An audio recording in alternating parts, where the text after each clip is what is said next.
Hey, welcome into the podcast. This is the House of L podcast. I'm the L of House of L. I'm Laurence. Thanks so much for hanging out. If you're hanging out on Spotify or if you're hanging out on Apple, we appreciate you. Come on over to the YouTube page. You can see my cool Remy Martin cap that I have on. It's pretty nice. They're giving me a lot of good swag. I enjoy it. It's almost like having like a dressing room down here in my office. I got my jacket and my hoodie and t-shirt and cap and all that good stuff. We are brought to you by Remy Martin. We had a really great event with Remy Martin this past weekend, and it looks like we're going to stay partners for a while. It's worked out really well, which is great. And I really believe in partnership.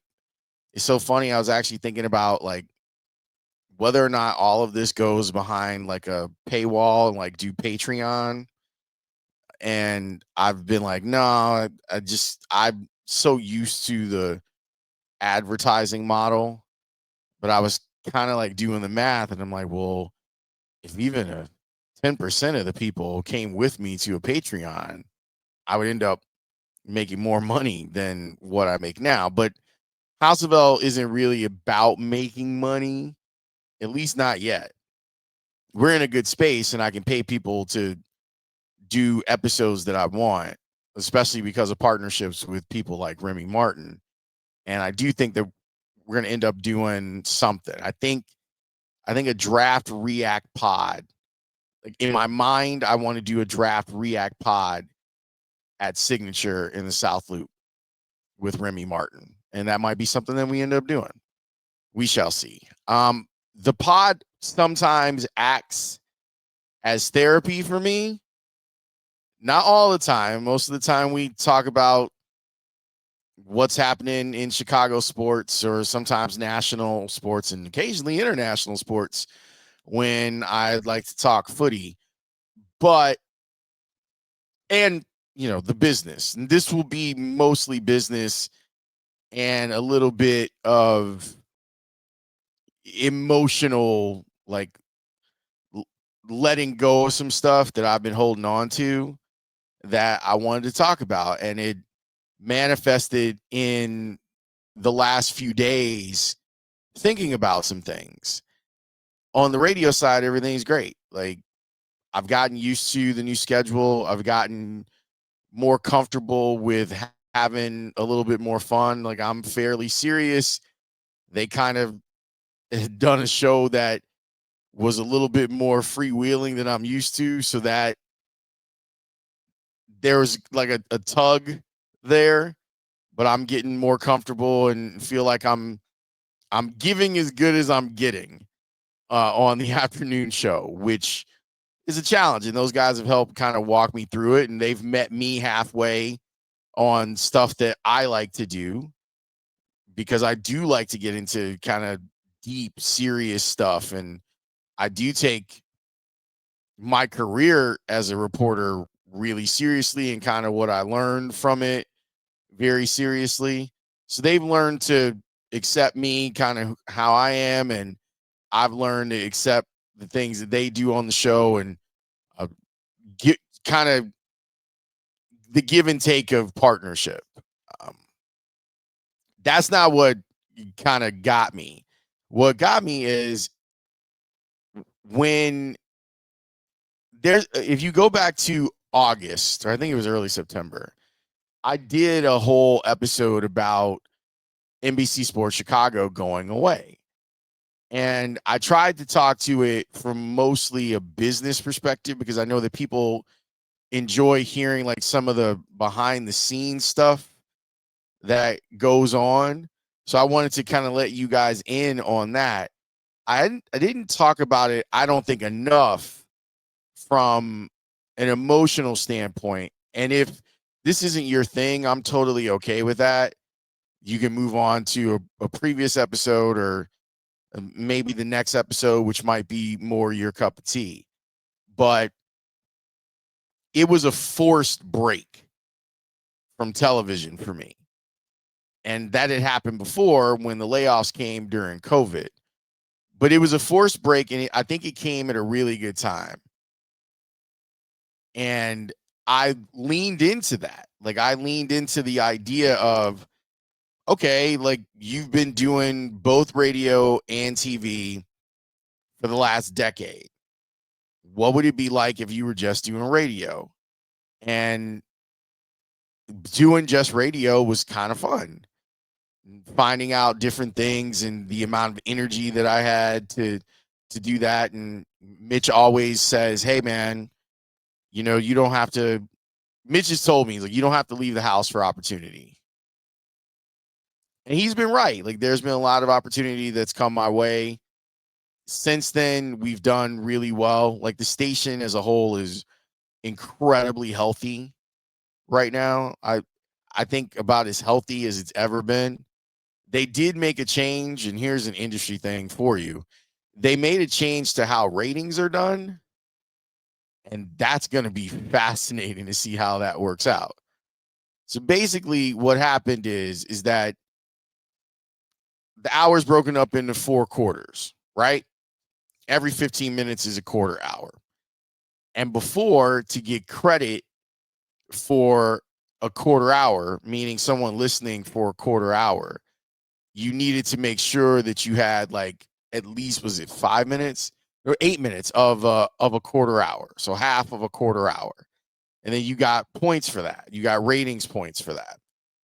And now they changed the rules, and I think the rule change is going to be good for the score, but it'll be interesting to see how it plays out, because now the rule is 3 minutes.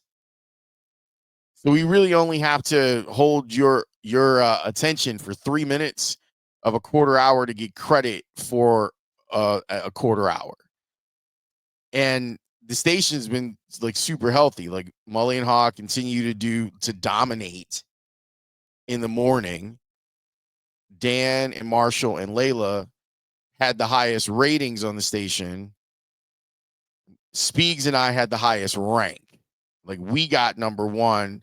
Dan, Marshall, and Layla were number 2 in middays, but they blew us out of the water from a rating standpoint. So congratulations to them. That's a big deal. Big deal. Like, they did a huge number. It's like, I told Marshall, like, man, you should be really impressed. Like, that's not supposed to happen in your first ratings book. And it did for him. And I'm glad that it did for him, because he deserves it. He and Dan have worked to build, I think, a really good rapport, and adding Layla in an extra day is a stroke of genius. She's great. She's great. So for the most part, I've been working on, like, adjustment of day part adjustment with a new team and a new show and a new partner. And I feel like I'm pretty much there, along with getting an opportunity to do stuff here and there. Like, I threw an idea at Mitch last week, and I'm hopeful that it will bear fruit. We are working on a collab between The Score and House of L for an interview with him, which I think could be really, really interesting. He's like, "No, you can ask whatever you want." I'm like, "Okay, we'll get into it." We'll see. Maybe we'll even allow people to share some questions that they have for Mitch. We'll see. But my agent said to me,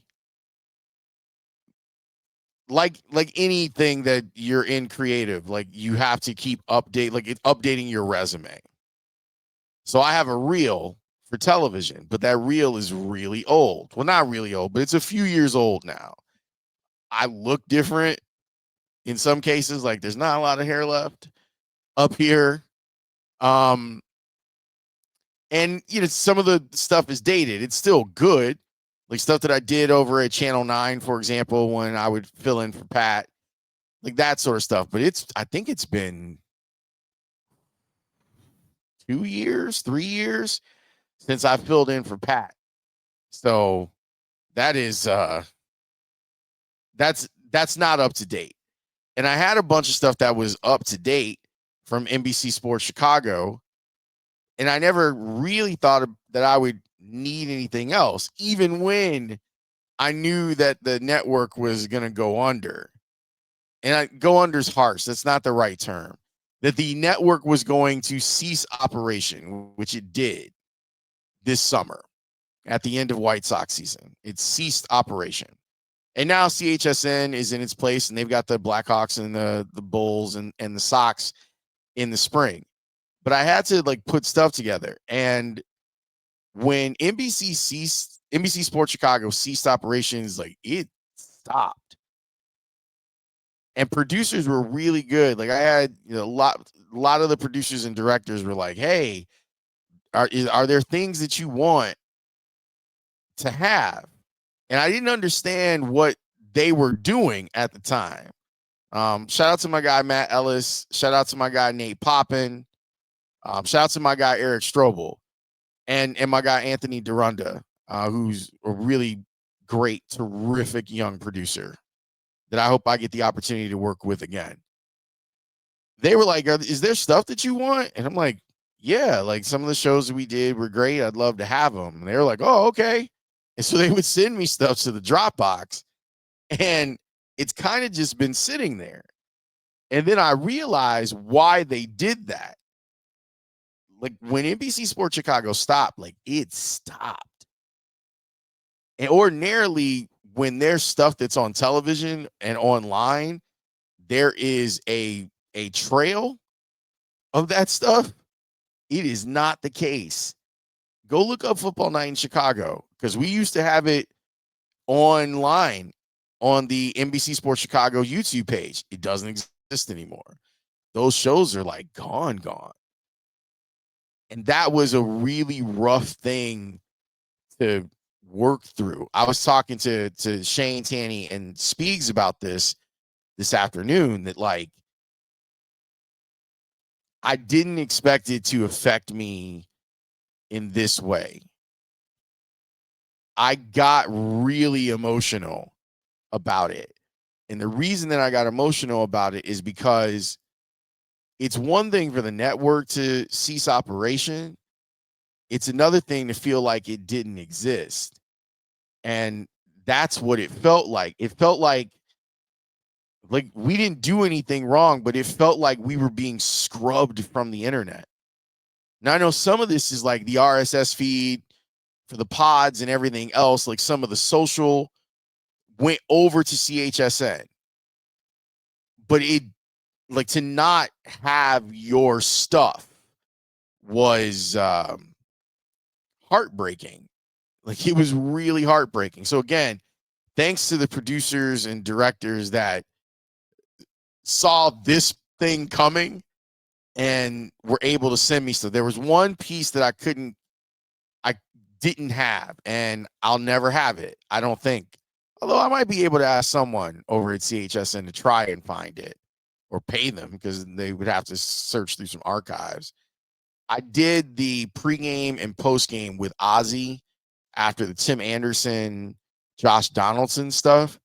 And that's something I'd like to have. I thought it was honestly some of the best work that I've ever done on TV. Anyway, my agent wants an updated reel because I think maybe I'm ready to do some TV again if there's the right fit someplace. And I've been doing a couple of guest spots. Thanks to Fox 32, they've had me on their show, and I'm actually going to go back to NBC next week. Yeah, next Sunday, I'm going to do Sports Sunday with Mike Berman. And it's just a one-off. It's not like I'm going to be on there. It's just like with Fox. Like they were like, hey, do you want to come and hang out? Sure, I'll come and hang out. But going back through the clips and kind of picking things that I want to represent me as my resume reel was really more emotional than I expected it to be. And there's like different portions of like my career, and they all put me in like different places emotionally. And over the last 3 years, let's call it 3 years of being back there a little bit more permanently, because the pandemic, to catch people up who are new to the page and don't know about my background, I was hosting a show called the Football After Show. It's one of the best things I've ever done. I love doing that show. I reference it a lot because it meant a lot to me. It was me, Alex, Lance, Coach Wanstead, Olin, Matt Forte, Jim Miller. It was a crazy crew of people that over a 5-year period on the front end. And then when I came back, I guess technically another 2. I loved it. I loved every minute of it. I loved being in the middle of doing that show, talking Bears with guys who really, really know what's going on, learning football at an exponential rate because I was sitting next to those guys. Seeing that, then seeing all of our draft coverage, like after, during and after the Bears drafted Caleb. And that was emotional because you start seeing people who you really, really liked working with, like seeing Ken Davis and my guy Glenn, who's our draft expert over there, tossing to Josh Schrock because he was at Hallis Hall. It was really emotional. Like I used to work at this network called 120 Sports that eventually became Stadium, which strangely enough is been kind of swallowed up by CHSN. And I had similar feelings when that whole thing kind of morphed and changed. And it's exciting, like when we had Jordan Cornette on the radio show on Tuesday and on Monday.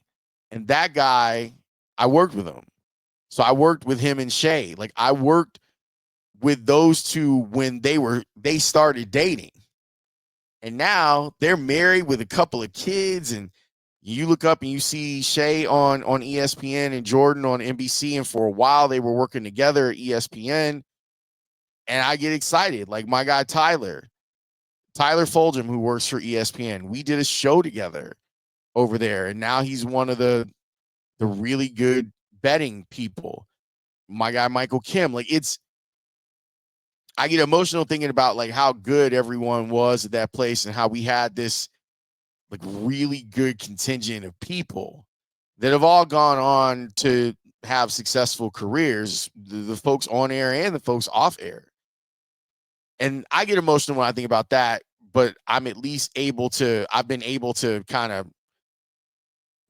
it wasn't coming back. I did like going back over to Stadium. That's what this picture is. I enjoyed that quite a bit. And I love all the people that are over there now that I got a chance to work with, like Joshua Perry and Rayfeld Davis.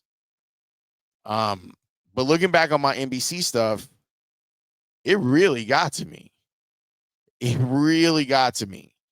And I'm so thankful that those producers and directors were smart enough to think for me and know that I'm going to want some of that stuff. And so I got it, and I'm working on it, and I'm working on my reel.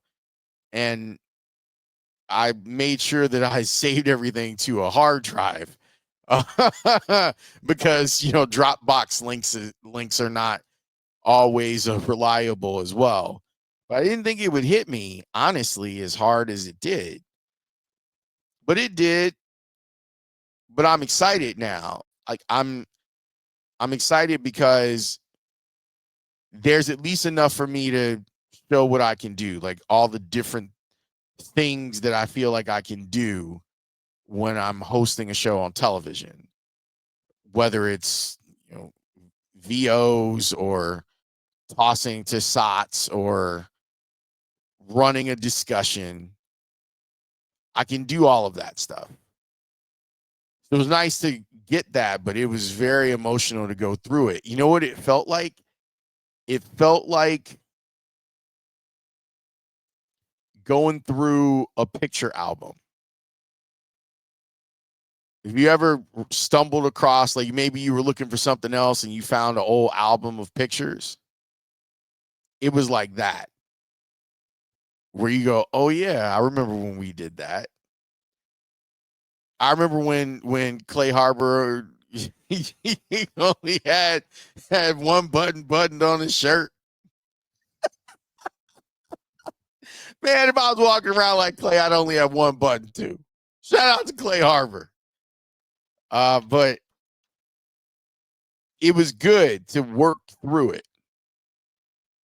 And I'm still kind of working through it. And I guess the conclusion that I came to is I didn't properly grieve what happened. And it was easier for me than most to not grieve because I was able to just walk back to my other job that I had and I could throw everything into that. So I guess this was kind of a good grieving process for me to work through. And we'll see. Like, we'll see where it goes. Like, I'm not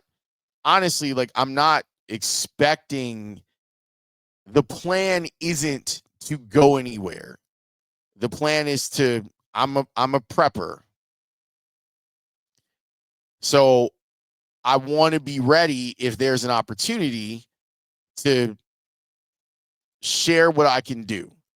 And again, if it's right, like if it's the right fit. Now, like with my schedule, it's going to be difficult for me to do both. But if there's a chance to do both and it makes sense, I want to be prepared for it. So that's the pragmatist in me. Like, you better get ready. Like, you never know when that opportunity is coming. You don't want to be caught flat-footed or with a reel that's from 2019. It's just updating it. And that's one of the things that when you work in a market like this for as long as I have, you don't really necessarily need it. Not that, like, if I was working anywhere in market, most people would be like, oh, I've seen you on blank. Or even now, like, they can go, oh, I watch Twitch or I watch your YouTube page. But you just need to be ready. You never know.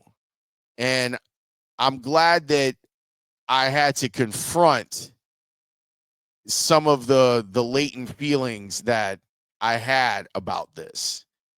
And it was like a combination of things that ended up happening. Like, my former boss hit me up just to say, hey, like, we were just talking about the Bears.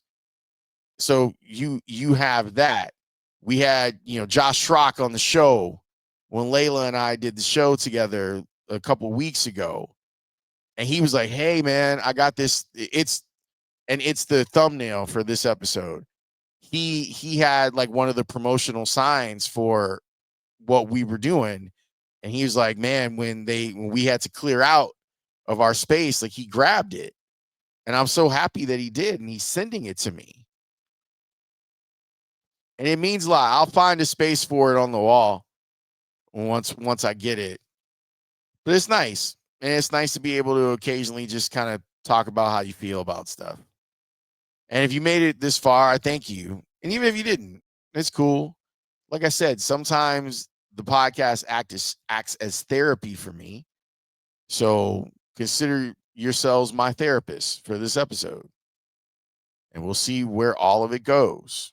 And we'll see what my reel ends up looking like. And if there needs to be any sorts of updates and changes. And luckily, I have enough stuff that I can add to it. And so again, big shout out to my people, Eric Strobel, Anthony Durunda, Nate Poppin, Matt Ellis. Thank you guys for having my back on this and continuing to be my brain like they were when I was working with them on TV. I will talk to you next time. Peace.